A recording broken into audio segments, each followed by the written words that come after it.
This is the last cream soda. It's Romania Black, and yeah, this is the last cream one, so it's all Chaos Berry after this. Which might be appropriate because we're on episode 22 of Steins Gate. We only have 4 episodes left of this season. I'm not excited. I am excited, but I'm dreading it at the same time. Is there a feeling for that? Is there like excited dread? Is there a synonym that talks about excitement and dread at the same time? Maybe it's called anxiety. Anyway, we have a lot of comments that I want to dive into before we get started. But yeah, I've kind of, as per usual, held off to the last minute to talk about this episode because I really don't want this season to be over. And I'm really nervous about what's going to happen, especially after last week's episode where Okarin tried to like save Mayuri without coming to the conclusion that Kurisu's going to have to die. I think Kurisu's going to take matters into her own hands, but we'll see if that ends up happening or not, right? So Lyndon over on the Discord, they actually said, guess what I found out? I was looking to see if any of the writers of Steins Gate were LGBT per our previous discussion with the Ruka episodes. And I found out one of the writers, Vio Shimokura, went on to write for Buddy Daddies. I don't know what that means exactly, but there you go. I love Buddy Daddies so much. I have a lot of thoughts about Buddy Daddies and contextual versus subtextual things. I don't know if Shimokura is part of the LGBTQ queer space, but there's some thematic things that could be talked about between those. If you've not seen Buddy Daddies, highly recommend. Really short series. You could finish it in the weekend. Go watch it. Fun times. I've got it on my channel. It's a great time. Jake Collins 5438 for episode 20 said, remember early on when Daru noted that he managed to hack into CERN easier than he should have and noticed there was a connection between their place and CERN, hence why they could activate the collider to send emails? Anyone would think that meant CERN already knew about the lab, but this episode shows it was because FB was their landlord and Daru unknowingly piggybacked on his connection to his bosses. It could not have been made after CERN found out about the lab because the connection had to be there for the very first email to be sent, and that is what tipped off CERN. I told Jake Collins that I talked about this a little bit in the previous discussion, but I'm glad Jake pointed this out because I had not realized that, yeah, it was there from the start. So that is a kind of cool thing that FB was there all along working for CERN. So really, none of this could have happened without him being there. So, you know, it's a really cool thing, and I'm glad Jake pointed it out because it reminds us of how kind of like non-linear history can be sometimes. And like, yes, each D-mail subsequently has caused X, Y, and Z to happen, but there's all these outside factors that had to be in place for the D-mails to even work, and this is just one of those cogs in the wheel, so to speak. So that's really cool. I love that. Thank you, Jake, for pointing that out. S-Anime for episode 20 says, there are some details I do want to clarify. I felt like this is important to get to before we started this episode. Kurisu did not say that Okarin said to look out back in episode 1. She said he approached her 15 minutes before and looked like he had something important to say. And we've got Mr. Braun's real name. It's Tennoji-san, and Nai's last name is Tennoji as well. I don't remember when Tennoji was mentioned. I don't remember when that happened. I don't know if that's a visual novel thing or if they just casually mentioned it early on and I just didn't pick up on it because Okarin's been calling him Mr. Braun. It's interesting because Okarin establishes early on in the series everyone has a nickname. So you just kind of like assume those nicknames like Christina and lab member number 4, whatever, are part of their identity. So him calling him Mr. Braun kind of becomes part of his identity, kind of like Okarin. So it's interesting. But yeah, okay, so Kurisu did not hear him say look out, but he looked like he had something important to say. That's the question. Is he going to try to go back? How could he even go back? How would that even be possible? I mean, we haven't established you can't like go back in time. That's not how the world lines work. So maybe she will, what if she, because all of her memories are blurring together, what if she remembered him coming to say something to her, but he couldn't? It's going to be something stupid like I love you or something. Mark my words. It's going to be something like that. And then he lets it go because he wants to save Mayuri. I don't know. I'm just like, that's so curious. How are we going to go back to that? I'm not ready for this week's episode. S-Anime also said for episode 21, this episode was so sad. I think this death of Mayuri hit me the hardest because it was the first time Okarin actually stopped and embraced Mayuri and listened to her before she died. This blew my mind because I hadn't thought about it this way before. All the other times he would run off and time leap and try again. But him being with her and her saying she was useful to him hit me harder than the train. And him carrying her back to the lab was one of those moments where I'm glad we don't get to see how things play out.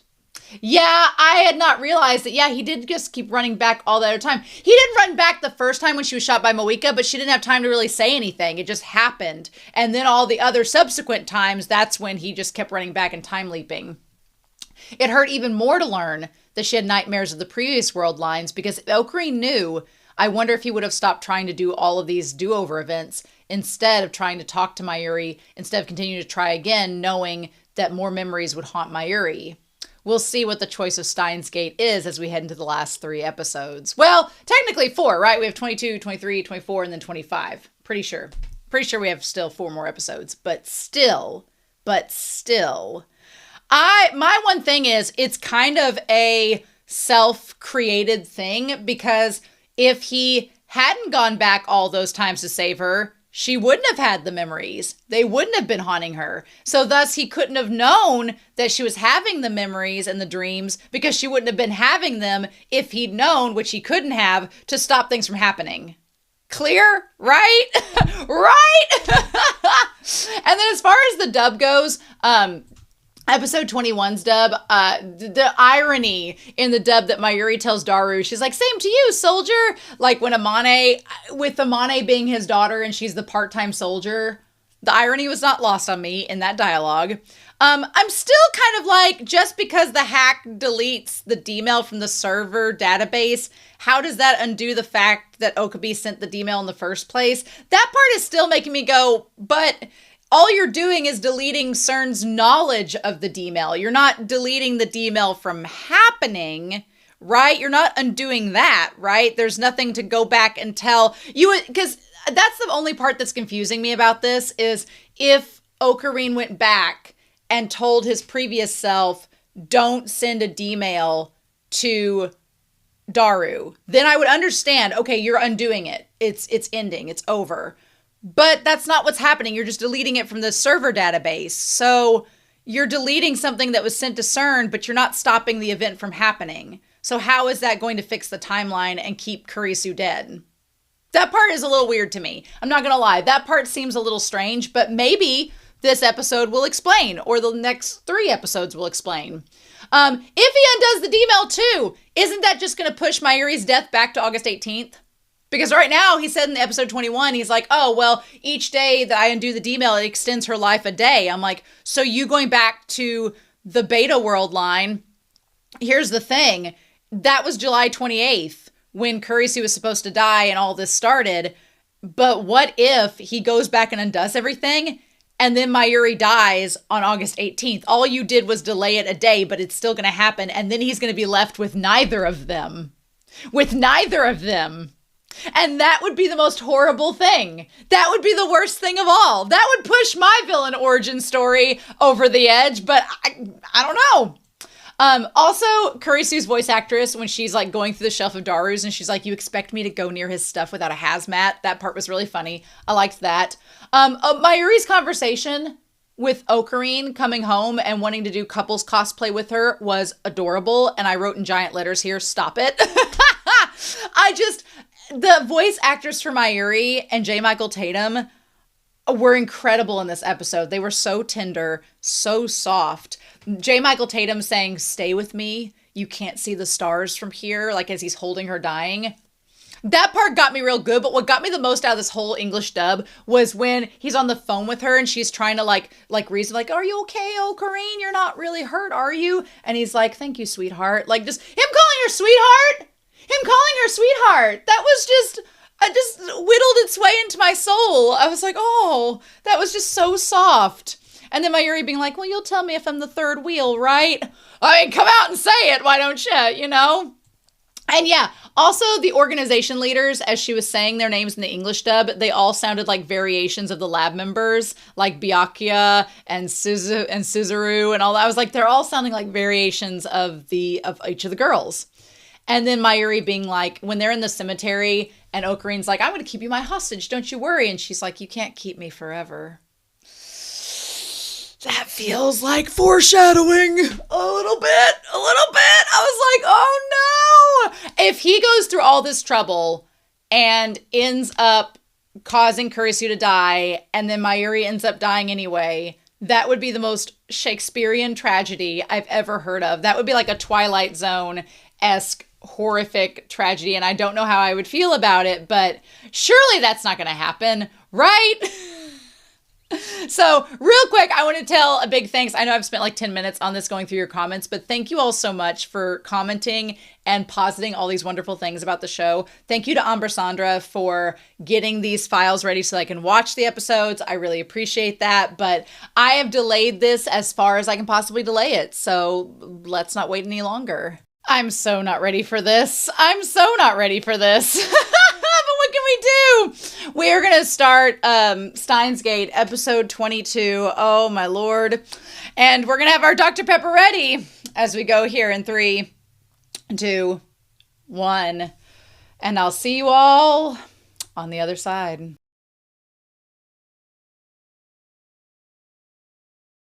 Ooh, buddy, this one got right in the feels. Probably good that we ended with the last cream one because it feels like the next 3 episodes are going to be a little bit chaotic. Okay, so I didn't really see the need to bring Whiteboard Kun out for this discussion. I don't even know how long this discussion will be because it's mainly just I kind of feel I don't know how to feel because this episode felt very much like the season finale, like the series finale is what it felt like. But we have the rest of this season, an OVA, a movie, and Steins Gate 0 to do. So I'm like, what else with the story is there? And you all are watching going and gulping your big gulps down as loud as you can, slurping as loud as you can too. You're like, oh, Romania, you have no idea. So I'm a little bit concerned about that. But what I thought I would do is I would just do screenshots up here to the side. I've done it. I've experimented a little bit with some other shows about it. So we're going to experiment here and see if it works. But let's just pull that up and we're going to go through the screenshots with you all and see if that goes as we talk. And we're going to do that here in 3, 2, 1. But lots of imagery in this episode, lots of imagery to go through and kind of talk about. I'm a romantic at heart, and I like, if the schmaltziness is earned, I'm all for the schmaltziness. If it's earned, I'm all here for it. I had some thoughts about where I thought this was going to go with it, and it may still go through that in the next couple of episodes, but the whole thing of being meltdown. Well, a being meltdown happens with both Okarin and with Kurisu, so that seems legit, doesn't it? So yeah, let me adjust my mic here. So the cloudy skies, we have Kurisu on the rooftop. Let's get to past the OP. Dang. But I want to make note, we do get a shot, if I can catch it right, of Okarin in front of that, yeah, there we go. Okarin in front of the twisted gate, like the twisted metal that even though time has twisted multiple directions, it's all interconnected. Everything's interconnected, right? And him noticing the rain with her on the rooftop there, right? Which I don't blame her for sitting on the rooftop. I honestly, if I'm being fair, Kurisu handles this like a pro. If I had to face my inevitable demise, whenever she has the whole talk about the different world lines and the different versions of her, that is a good point to make. I have some thoughts about that going into the end of this, right? Because especially with Amane getting a hold of them. So I have some thoughts with that. But essentially, I probably could have brought out Whiteboard Kun. So, actually, never mind. We're gonna bring Whiteboard Kun out. Hold on. Just a second. Okay, we're back. We're back. Yeah, I had to bring my raccoon out because why? Of course I had to. So, okay, we're going to talk a little bit more about this timeline and the beta world line versus alpha world line. We're going to talk about all that. I'm still going to have some screenshots over here because, of course, I'm going to. So we're going to come back to that. But I feel like we're gonna double dip since it's such an episode, right? But I feel like, it wouldn't be a 2010s anime shot without a close-up on a girl making poor underwear decisions. It wouldn't be right? I'm sorry, the most unrealistic thing about this series is that Kurisu wore a blue bra with a white shirt. What woman that is self-knowing about themselves ever wears anything but white on white or nude on white? You just don't. These are just faux pas. You can tell a man wrote this show because a woman would know you don't wear anything but a nude or white bra with a white shirt. Every woman knows about that. It's like a rite of passage growing up. You're like, oh, it could rain. This is what we have to do. I'm like, that's how you know a writer is a man for a show, because he doesn't know the fashion faux pas. Or it's like a fantasy thing. It's like, oh, girls with the wet shirt contest. It's like, all right. Mm-hmm. The thing is, as soon as I saw this moment, I was like, there is going to be something romantic or sexual go down between them. It's like the anime precursor before the storm. It is like the flag of what's about to happen, right? And so she volunteers to I really think that's really cute there in the moment. She volunteers to clean up his little tear in his lab coat. I'm really sad that when the world line changes, I guess that's the point, is that he looks back at the coat and it doesn't have the tear in it with the pink thread. And so he knows that he's in a different world line or it's crossed over because it's changed. I feel so sad about that. I wanted that to stay so you have a little reminder. But that's not what ends up happening. So she ends up fixing it. Now, where she's had this sewing kit located at, it had to have been in her coat pocket the entire time. It had to have been in her coat pocket the entire time because, like hell, that girl's shorts were painted onto her. There is no way that girl had a sewing kit anywhere but the coat pocket of that coat. There's no way. She wasn't carrying no purse.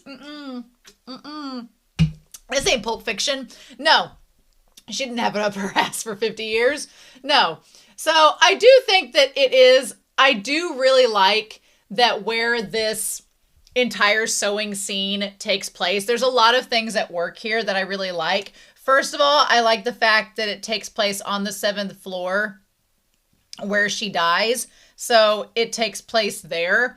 Also, I like the fact that she's literally sewing. So we talked about Mayuri at the end of the episode, and throughout the series, she's been sewing as well. It's like the fates. We can get these scissors. So it's like the fates. Like she's literally sewing together her own fate at this point, which is wild. I kind of wish that the thread she'd used had been red. Would have been the red thread of fate, but maybe it's chosen to be pink for a reason. It's not fated that she die, maybe. But I honestly thought going into this episode that we would have more touching base on the Metal Upa and tying more back to Mayuri and Okarin being there together. I thought in this episode we would have more of them going to the conference and seeing her there and seeing her body, and we tie back to that more. We do come full circle in this episode, which is heartbreaking, and we'll talk about it when we get to it, but maybe they're saving that for the next 3 episodes. I don't know, but I do think it's interesting that we go to the same set piece we were at before, right? And her fixing the coat up for him. I like the entire time the door is open, so there is a little bit of stream of light from the outside, and just the two of them talking and kind of just bonding even more before this inevitable separation of them. But yeah, where'd she have that sewing kit?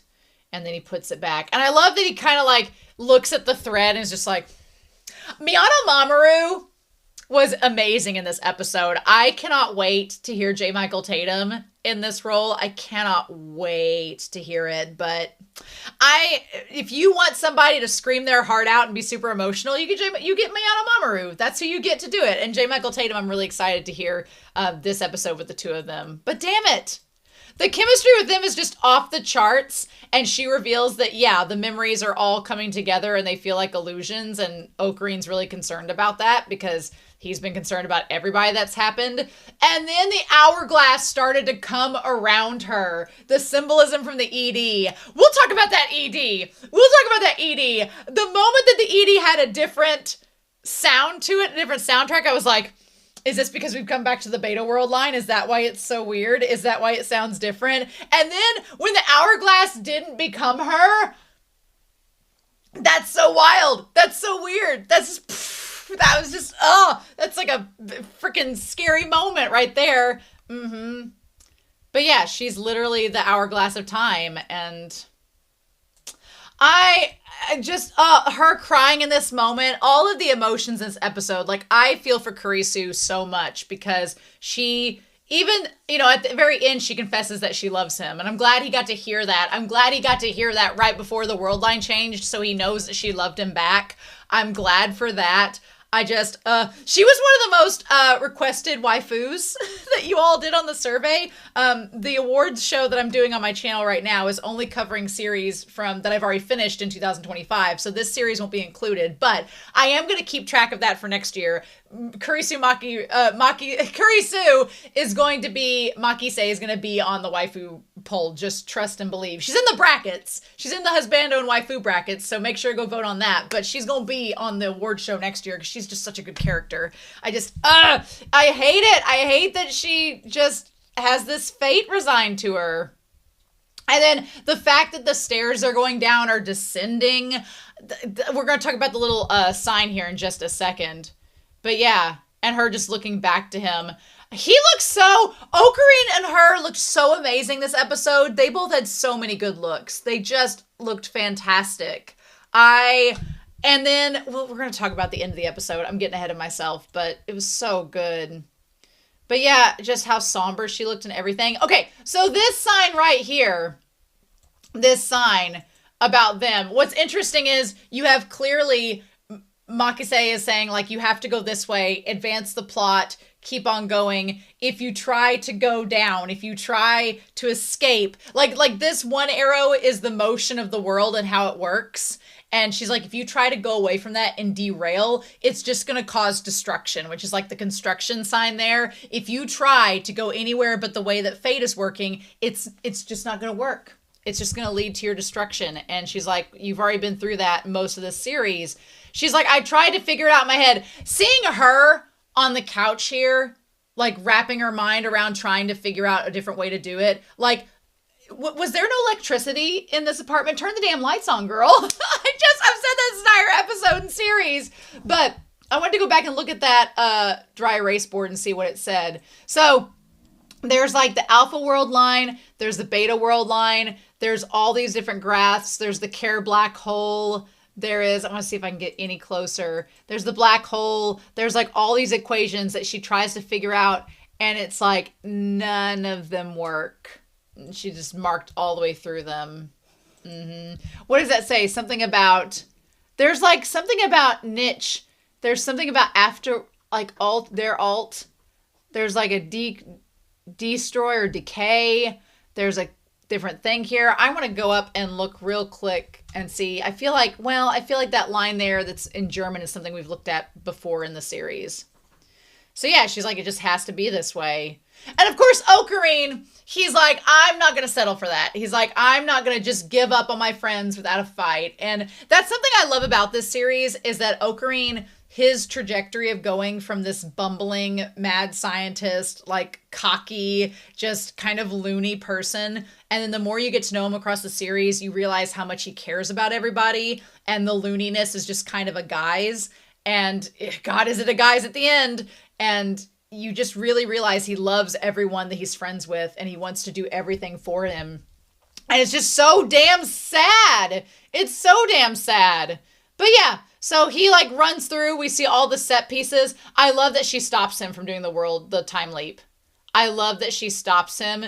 And she looks so good there. She looks so good there with the rain and everything. She looks amazing. Like that shot of her in the rain. Rain suits Kurisu well, but she's like, it's not, what good is it to keep time leaping? What good? She's like, quit it. And I like that she finally says, because he's like, well, I have to keep trying. And she's like, no, because not only are you making me have all these illusions now, but what about Mayuri? You saw her last episode, how she keeps remembering how she dies. Quit making her think of more things like that. She looks so good there. I love all the skinship and the touching these two have. And then he's like, I've seen her die over and over again. That shot's really good too. Her expression there. And I love that he talks about how he's just gotten numb to it. I'm glad he finally admits that he's become numb to seeing her die over and over again and being desensitized. It's something we've talked about the entire series, that we're like, okay, he's getting desensitized to her dying. He's starting to feel numb about it. And he finally comes out to Kurisu and says, yeah, I know that this is what's happening. He's like, but I don't know any other way. He's like, I'm glad that Okarin kind of lays out all of his sins on the table. He's like, I've watched her die. I've timed when it was going to happen. I've done all these things that are horrible. But he's like, I didn't know what else to do. And it's like, I love she finally slaps him like, get a grip, my dude. And just, this episode was just like, it took the onion and was just shaving it in front of you. Like, are you crying yet? You gonna cry? You gonna cry? I got close to it. I feel like if this had been the last episode and I knew it, I probably would have been impacted more. But the animation's so good in this episode. It really is. And I also like the idea of the faucet droplet as it's dripping. Like, instead of Okarin crying, the faucet drop kind of like imitates that, right? And so then she's like, well, but, she's like, you have to go back. I like that you have Kurisu and Okarin both being like, look, one of us will break. One of us will break. And it's kind of like this big act of love that Kurisu is like, I don't want you to break. So if my fate in that beta world line is to not exist and you need to go back to that world line, that's fine. She makes the point of being like, well, what if there's all these other versions of me everywhere? What if there's all these other world lines where I exist, right? And the beta world line that I get stabbed in just happens to be the one that you're from. But that doesn't mean I'm dead necessarily. It just means it's the one world line I don't exist. I'm everywhere else, which is going to kind of come back to play in this notion up here with Kurisu, which we will talk about here towards the end of the episode. But yeah, so she's like, it's not that bad. She's like, sure, you may not be able to see me when you go back to your original world line, but maybe you can know now that we've used the time machine and we've gone through all these different world lines that I'm not gone. I'm just not with you in that world line, but I do exist. I'm not dead. Isn't that interesting that all these versions of me exist and we all connect? Which is kind of essentially what has happened with Okarin this entire series. There's been all these different timelines where he's been at. There's still one Okarin. He still exists. He's still got all his memories.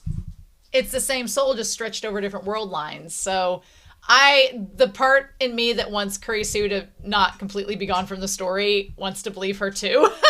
And the way they made her eyes like so vivid and anime with all the big speckles and sparkles in them, they did a really good job with that. I thought this animation in this episode was great. And they both acted so well in it. And then you gotta start out with a hug. And even though there's a part of me that's like, damn it, Okarin, you couldn't hug Mayuri. He did. Someone pointed out, I think it was Lyndon, they were like, oh look, Mayuri got to get a hug from Okarin as he was like holding her dead body. I'm like, that's not the same. But yeah, they start out and she's like begging him like, look, you've got to do this or it'll break you. And then for him to hug her, for Okarin, who has been so oblivious to human contact and romance and all of this throughout the whole series, for him to hug her and like for them to go back and think of all their times together, like, she's so tiny next to him. She's so petite in his arms. It's just, I have a thing for tall people. So I'm like, oh, this is, yes, the height difference, y'all. Just, and I love everything he says in this moment about her. I want to go back and listen to that monologue. Does he tell her? He's like, oh, no, the only thing that sucked about this moment is he doesn't say this out loud to her, but the hug is this monologue. The hug is physically verbalizing what his words are not out loud. He says, we've said nasty things to each other, which they were not the nastiest, but we've shared our problems. And then we've also, whenever I was in a bind, I turned to Kurisu for help. The one thing is, and I'm going to pause it right there. That look of Okarin is so good. But the one thing I'm also surprised about is I thought that Kurisu's dad would have a much bigger role in all of this. And he was really only mentioned in the first couple of episodes to kind of like build a connection between the two of them, which is a fine narrative device. But for him being a scientist and a former like physicist and everything, I kept thinking he would be in this more. And he hasn't been. So I don't know what to make of that, unless he's like the one that stabbed her or something. Like he's been working for CERN or something, which would be wild. I don't know. I just feel like if that's the reveal, because we still don't know who stabbed her. We don't know. I have theories. We're going to talk about those theories up here. But I have theories, but I don't know. It's like whenever I was in a bind, I turned to Kurisu for help. And then, this moment here where she does the iconic, like, just the pose and then the thumbs up. Oh, a girl prodigy who published a scientific paper at 18. Always calm, always headstrong. She looks so beautiful there, too. Yep, always full of pride and nosy. So indulgent that she's diligent. All these things he loves about her. And just, I love that it all hits Okarin at once. All the things he's been keeping note of. Her theories always mesmerized me. I mean, it started out he's a man of science, but I remembered every word that she said. Oh, and watched every move she made. That's when you figure out that you're in love. You're like, I've realized it this whole time. Yep. She's not just a fellow lab member. No, to me, Makase Kurisu is... He loves her. He loves her. And that's the thing, too, is that this isn't just like one of those scenarios where a character has been just around somebody. They've interacted. They've helped each other. They lifted each other up. They've worked together. Like, even though it's only been 20 days, for him, he's relived those 20 days quite a lot. So it ends up being more than that, right? And again, this is just like the River Song timeline. It's just so like, If you ever watch Doctor Who, go watch the Ballad of River Song. Go have fun with that. That's literally this entire plot line. He's like, I can't save you. When he said I can't save you instead of I love you, I was like, oh, that's so cruel. But yeah, and then he walks past her. I thought for a moment that it was going to end there because she seemed like she kind of knew underlying what that meant. And I was like, okay. I'm glad it went further than that, though. And so I also like the idea of him grasping a hold of the 3 blinds. I don't know if that's supposed to be a symbol for something. I thought about it in the moment during the reaction. I was like, is it supposed to be like the beta line, the alpha world line, and then maybe some other world line? Is that what he's grabbing and holding together? Or is it like him and Mayuri and Kurisu tied together with his own hand? Like their fates are all in his own hand? I don't know what that symbolizes. I don't know if there is any symbolizing with it.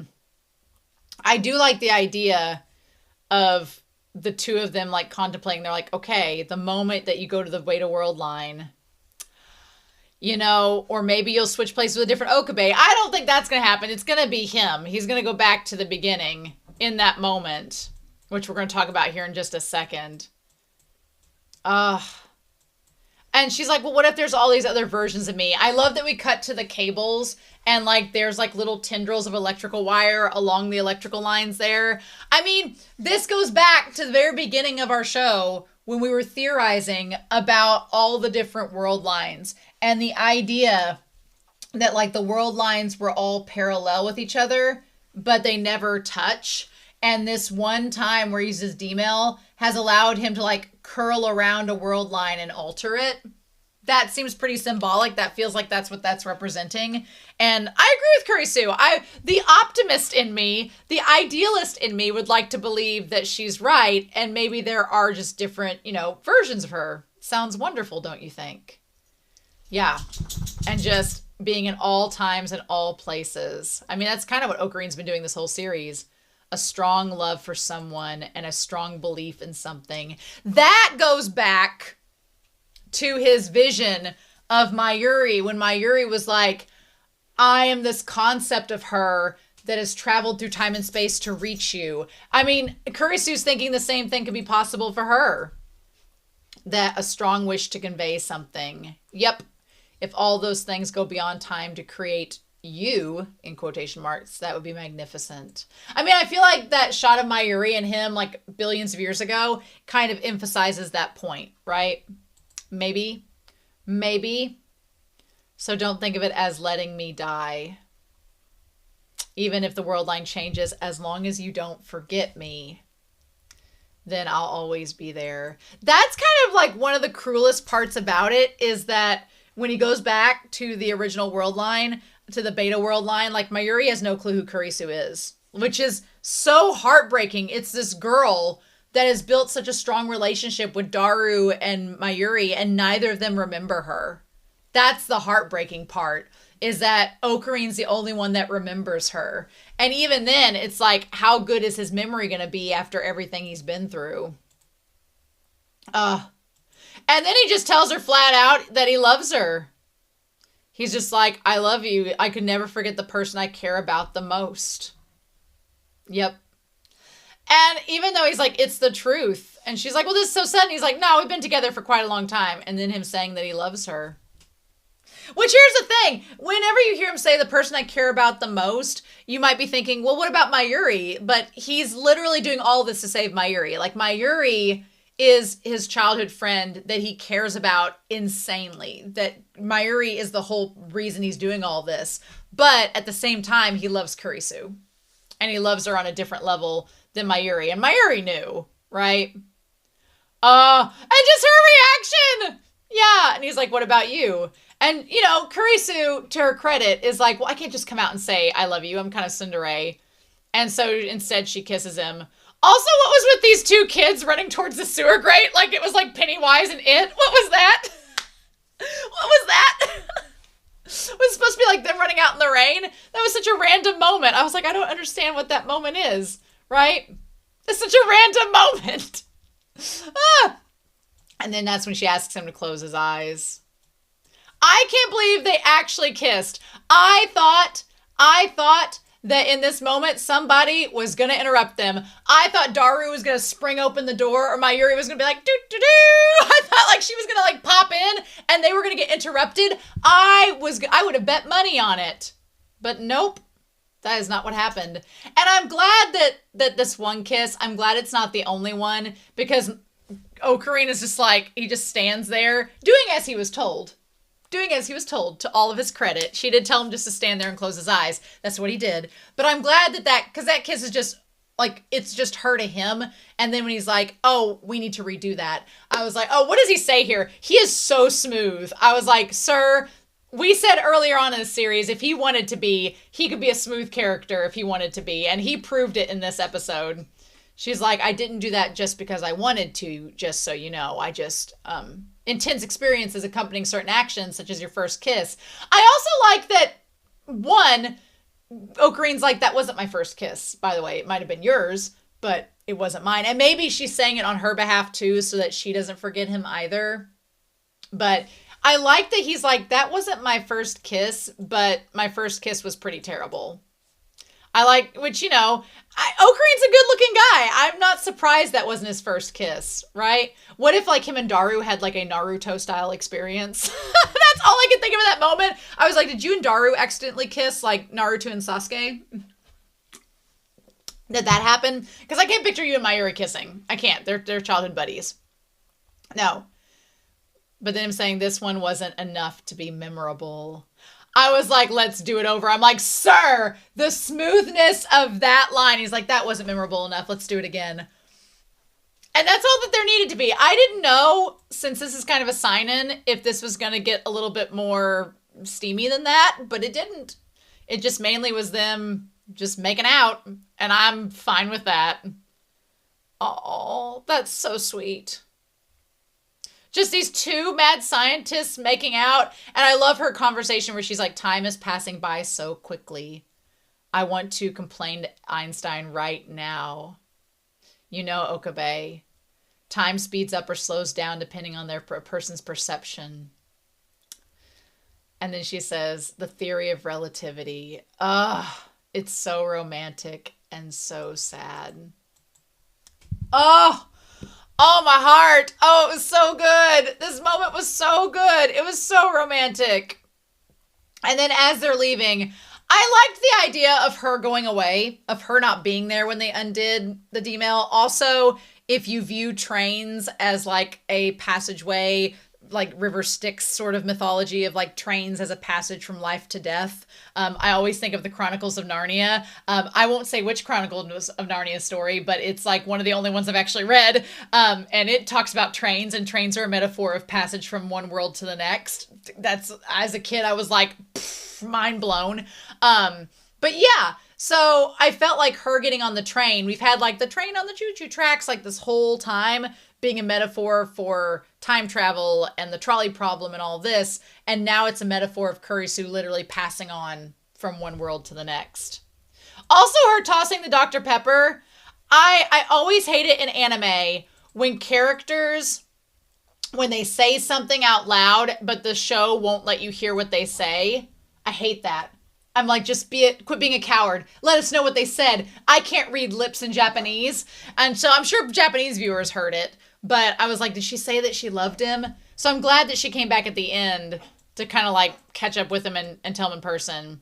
But damn, the Dr. Pepper. The Dr. Pepper from start to finish, y'all. A drink of the intellectuals.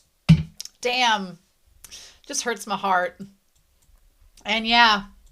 And then she gets on the train to leave. Also, the birds making the infinity sign or an hourglass in the sky. Shut up. Shut up. How dare you? How dare you? I know, you guys are fine. I also like the black and white checkered stones. I'm sure it's part of the actual location, but it also feels kind of like a checkerboard. It also feels like kind of like chess, like this is the final move that we're making. And then they go back. And then they go back to the beginning. And they get ready to go. And right as, Okarin has his conviction, he's like, all right, let's end the mission. Operation Verdandi is now going to commence. We're going to, conquer like Ragnarok, and it'll be the end. And he's trying to put on like a brave face for what's about to happen, even though he like doesn't want to. Ugh. And then he looks back on his shoulder, and then right as he's doing it, right as it's commencing, that's when Kurisu comes back in as it's being pressed. And she says, I love you. Hurts my heart. Hurts my heart. And then we go through to the Beta World line 1.1. 1.1. Is there a problem if we go past the 1? Is there a problem if we go past the 1? I'm a little concerned about that. And then, damn it, the next shot is the shot that started us off from the beginning. Everything's moved back around. It's from the beginning. The microwave time machine. Everything goes back to episode 1. And you know what's so crazy is that Okarin, in episode 1, he was so like, wahaha, mad scientist, blah, blah, blah. And we as the audience are like, this guy's kind of off his rocker and kind of kooky. But now it's infinitely sadder because he's overcompensating because he's grieving, right? And so then he's looking back, and the piece of paper, it says there in that moment, man, his eyes just spinning is so eerie. Like everything's catching up. Dr. Nakabachi's successful time machine press conference. So did it already happen? The press conference? So did they go and that was it? And he's like, Mayuri, who's lab member number 4? And she's like, 004. She's like, I don't think we have one. Meaning they've not met Kurisu. And that part where he looks on his shoulder and the little stitching is gone. And his face, like that didn't even last. They are in another world line. That didn't last. The thing is, I was expecting us to go back to him seeing her before she got stabbed. because she said she saw him and he wanted to say something important to her and then it didn't happen. So was them on the steps with her fixing the jacket, was that moment and she was remembering it from back then? Or in the next 3 episodes and future Steins Gate things, are we going to see him go back to see her? Because that didn't get resolved, right? We didn't go full circle with that. And that, to me, in a series that likes to go full circle, when we don't go full circle, it concerns me. I'm like, we need to go full circle, right? But we're going to talk about it. And just, the Battle of Ragnarok is now over.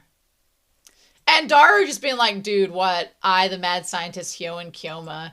That's the part that hurts the most, is that the last couple episodes, he was telling Kurisu, he's like, lay off Hyo and Kyoma. He's like, that's not even real. It's fiction. It's just me being stupid. And here he adopts it again as a mask for his grief. And him like clenching his hands, like faced with the assaults mounted by the organization and CERN. And CERN. Not just the organization. We're including CERN now too. And we've achieved complete victory by manipulating time and space itself. The world's power structure has been reset, and a future of chaos awaits. I don't like this idea of him saying a future of chaos awaits. I don't like that at all. No, sir. I thought we corrected time to not have the chaos. I thought the chaos was a bad thing. I thought we were avoiding that. This is the choice of Steins Gate. Damn, roll credits. And then Mayuri's saying it's okay now. When he like looks down, he's like, what? I just delivered a grand victory speech. And when she says, you don't have to talk that way anymore. Mayushi is okay now. Oh, so you can cry for yourself, Okarin. That point there, I'm like, did she know? Did she know what happened? Does she know about Kurisu? About all of this? That was one of the weirdest moments of the episodes. I'm like, does Mayuri know that? Because at first, when she said, you don't have to talk like that anymore, I'm fine, it hints to the idea that Okarin's been talking like that to cheer Mayuri up. And she's like, hey, I'm fine now. You don't have to keep talking like that. It's all good. When did Mayuri become this mature? When did this happen? When did this come about? And when she said you can cry for yourself, I'm like, why would Okarin be crying unless she knew that something was wrong, unless she knew about Kurisu? What? What is going on? And Okarin's just like, okay. And we don't go into any more detail about that. So I'm like, did he know that she knows? Did she become aware something changed in the timeline? Why would she tell him about crying when all they were doing is talking about a conference? Or has she been aware the entire time that Okarin puts on that voice to like mask his insecurities and sadness? So they talk about not needing the phone microwave anymore, so they don't need the IBM 5100. So in this timeline, that we're back on the beta world line, we're going to talk about all this. Don't think I haven't forgotten about it. In this one, the IBM 5100 is on FB's truck. So they don't even have it. The IBM 5100 is on. It was because of this machine that I met Kurisu. But it was because of this machine that so many people were hurt. So he basically lets the IBM 5100, he sees it literally drive away to CERN on FB's truck. But they don't they don't create the phone microwave thing to send the email. So just as Hyo and Kyoma has died, so too must the phone microwave. So, instead of continuing on with the phone microwave experiment that led to them meeting Kurisu in the first place, they're going to stop that. I don't know. I understand why. It's just like we've spent this whole time getting things back on track, but has he not gone to... It makes it sound like the conference was already a success, like it's already happened and Kurisu's already dead. So I'm like, okay, but if that happened, then what difference does it make? Because you're not going to send the D-mail that caused the world line to shift. So I feel like us getting rid of the IBM 5100 and the phone microwave, is that not also altering time and space in the future too? Like, shouldn't you just let things work out like they were supposed to? It feels like altering things is going to cause more problems again. Life isn't about doing things over. Oh, this is for the best. Well, right, Kurisu? Well, here's the thing. So, the part where we don't get, where it's about to make the hourglass, and then it's about to make the hourglass and be Kurisu, and then it all just reverses. I was like, oh, hell no. We still got 3 episodes left. Oh, hell no. Nope. And then his phone rings. Yep, time and all the dust is still scattered. Nope. Everything's still scattered. It's not coming together. Y'all, that ending is amazing. And then who is this? And then Dad. What is that, Okarin? Some mystery girl wants to talk to you. And he's like, who is this? Come to the roof of the radio building right away. And he's like, who are you? I'm from the year 2036. I'm Hashida Itaru's daughter, Amane Suzuha. And he's like, because he knows who Suzuha is. He's like, what are you doing here? Please believe what I have to say. You have to stop World War III. So about that time thing. Yeah. I feel what. So here's the thing. In the beta world line, Kurisu gets killed at the conference. Someone stabs her. We don't know who. We don't know who ends up stabbing her, but we know that somebody does. And then this happens conveniently around the same time that Suzuha shows up in the time machine. So theoretically, we think that this conference has already happened. Kurisu is already dead. Just Okarin knows that it happens and has avoided it because he doesn't want to stop and make time weird out again. But Suzuha has shown up in the time machine. I thought originally that Suzuha, I theorized when we had like the flashbacks with Suzuha working with Kurisu, I was like, wouldn't it be crazy if in the OG beta world line, Suzuha is the one that stabbed her? Because in Suzuha's world line that she's from, in that world line, Kurisu is like the mother of time machines and is a bad guy working with CERN. So she'd want to get rid of her. So that's what she'd do, is come back in the past, yoink, and then go back to get the IBM 5100. But this whole stop World War III thing, I'm like, is that part of the dystopian past that we were supposed to stop? Because Okarin wasn't too concerned about that. He just wanted to save Mayuri.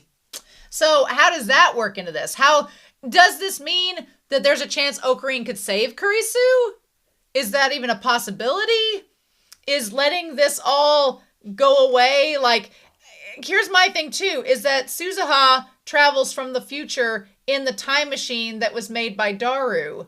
Daru is only able to make the time machine because he had experience making the microwave, the phone microwave and all that. If you get rid of all of this, does that impact Daru making the time machine for Suzuha to come back in time to start this whole process? How does that work? How does that work? So we're going to see. But in the Alpha World line, they sent the D-mail, which basically made Mayuri take the place of Kurisu. Since Kurisu was saved, the fates were like, well, somebody has to die. And Mayuri was the one that was chosen. And then CERN learned of the Future Gadget Lab because of the original D-mail that was sent. And the phone microwave created the time machine. And then that allowed Daru to create it in the future to give to Suzuha to go back into the past. But CERN tried to take it in that world line. So I just feel, as emotional as all of this was, as emotional as all of it was, and as beautiful as all of it was, and as much as I like Kurisu and Okarin have my entire heart, there's a part of me that's like, yeah, that's really cute. We wrapped everything back up in a nice little bow, but there's lots of loose threads that kind of haven't been tied up at all. So, and I feel like that's what the next 3 episodes are going to be about, but I'm not entirely sure. All I know is that I'm almost out of Dr. Pepper. And all I got left for this season are chaos berries. So the wild berry Dr. Pepper's all I got left. So that's what we're going to be doing the rest of the month. Oh my gosh. But this episode was more emotions than anything. It was beautiful. I loved it. And I want to know what you all thought about it down below. So we'll see. We got 3 more episodes. And then people have been asking in the comments. We're going to watch the 3 episodes that are left. Amber Sandra has me hooked up. Then there is an OVA that I know of. Then there is a movie. And then there is Steins Gate 0. So that's the order that we're watching in. The mods and the council have diligently consulted about it. That's the order we're doing it in. So please respect the order that the mods have chosen for me. Thank you. But please no spoilers as well. So yeah, in any case, I'm excited. There's some things I'm going to look at when season 1 is over, but we're going to wait a little longer before that happens. So I hope you all have a wonderful week. Please stay safe, take care, and yeah. I'm back real soon with episode 23 of Steins Gate, and I'll see you then.